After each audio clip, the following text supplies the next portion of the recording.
Hello everyone, and today we are going to review 2017's Star Wars Episode 8, The Last Jedi, directed by Rian Johnson. Before I start, I would like to remind everyone that opinions are subjective and there is no right or wrong answer. I have seen enough venom on both sides of the debate that comes with this movie. I don't want to see it. I'm almost dreading talking about this movie. I'm just going to touch upon it and then move on. This is the first version of the movie I owned. This is the original 4K release. This is the slipcover. I purchased this at Walmart. This is the Best Buy Steelbook that came out at the same time. The other copy of the movie I have is what was included in the Skywalker Saga Box Set, and that is not the same transfer as what's on this.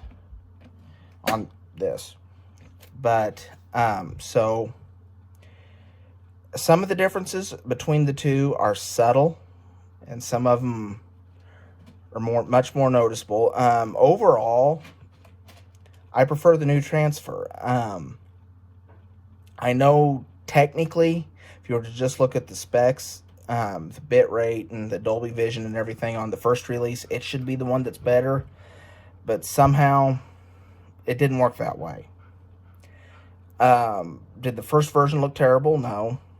But this one's, the image seems crisper. The reds in the Snoke's throne room, whether you're at the beginning of the movie or later at the key scene later in the movie, they are much more vivid, and you can see the variance in color much better. The details on Snoke's face are more apparent.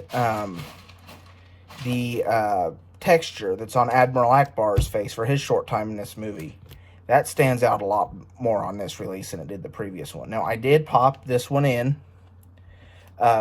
just for quick reference on a few scenes before I started, and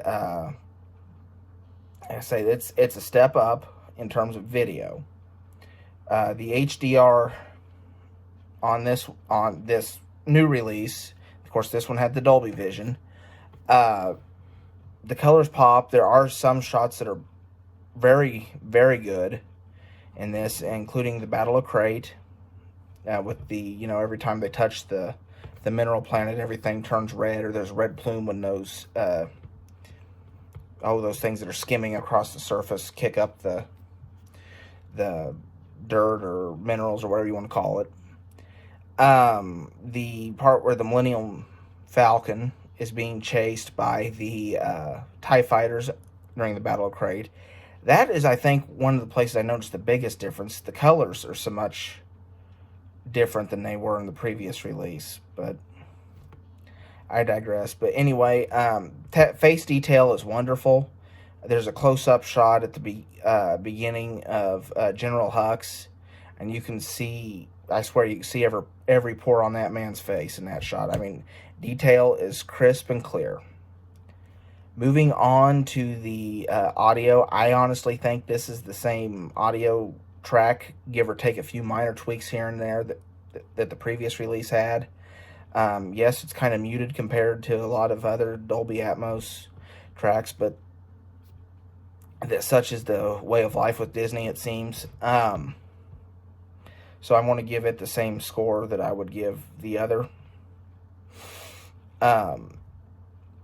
One thing I'm going to mention, special features-wise, that especially if this disc were available separately from the Skywalker Saga Box Set, so not on the 4K disc, but the Blu-ray that's included, it has the option of watching the film with just the score music by John Williams. And that, to me, is worth the price of admission there, regardless of what you think of the movie. John Williams' score for this film is excellent. And, I wish it was on the 4K, but it didn't need different. Then a lot of the commentaries are exclusive to the Blu-ray, and the 4K disc doesn't have them. and I wish they did that with the other films in the set. But if I were someone that didn't want the Skywalker set, but being a fan of John Williams, as soon as that release came out, regardless of what I thought of the movie, that alone is worth the price of admission. The film itself. This is my least favorite of the sequel trilogy. I don't hate it like a lot of people do. There are parts of it I really like. There's parts of it I don't. I don't care for the Canto Bight stuff. Stuff like that. I want to get more into that when I give my sequel trilogy final thoughts later, but I don't hate this movie the way a lot of people do. No, I don't. I would rather watch this film than any of the prequels, with the exception of maybe Revenge of the Sith, depending on what day and what mood I'm in. But to me, regardless of what you think of the rest of the movie, or the movie in general, it is so much better acted and better executed than the prequels were. It was great to see Puppet Yoda again.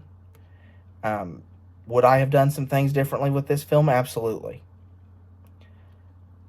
But I'm not unhappy with the way it went. Just like I said, I didn't like the Canto Bight stuff. There's parts in some of the other movies that I could have done without too. But again, that doesn't ruin the full movie for me. But it still very much feels like a Star Wars film. It still gets me excited during certain parts. That fight in the throne room scene after, spoiler, after Kylo Ren kills Snoke, where he's fighting the Praetorian Guards. That's awesome. That gets me excited every time I watch it. The Battle on Crate, there are certain parts of that get me really excited. I don't have a problem with the way they treated Luke. I know that's probably going to get some of you guys that have differing opinions amped up, and that's fine. Everybody's entitled to their opinion. That's what makes the world goes round. Everybody has different interests and views. But I don't have a problem with the way they did it. I'm quite happy with the way they concluded his storyline. In retrospect, do I wish they'd have kept him around, considering Carrie Fisher passed on before they could film anything for Episode 9? Yeah, that would have worked probably a lot better had Luke been the one still alive for Episode 9. But instead of having to use the stock footage for Leia, but it is what it is. But I will touch more on my thoughts on the film itself in the next when I do the sequel trilogy reveal. But I've got one more to do yet. I got to do The Rise of Skywalker, and I know that's another controversial subject. But later this week, I'll give you my thoughts on that, and then we'll get everything taken care of for you. Video, I'm going to give this release an 8.5. I want to give it a 9. It's a significant step up over the other one. I'm going to give it a 9 out of 10. Audio, I'm going to give it the same I did with the other release. I'm going to give it an 8 out of 10. And the film itself, I'm going to give it an 8 out of 10. Like I say, video on this release, I would give it closer to a 7.5 or an 8 out of 10. Is it terrible? No. But this next one, it's a significant step up. So 9 out of 10 on the new release. 7.5 out of 10 on this one. Audio the same. 8.5 out of 10. And the film itself, 8 out of 10. Thank you so much for watching, guys. If you enjoyed this video, please give me a like and subscribe to my channel so you can see when the next video drops. And feel free to follow me on Facebook and Twitter. Just look for Bob the Film Guy. And as always, thank you for watching. Until next time, this is Bob, signing off.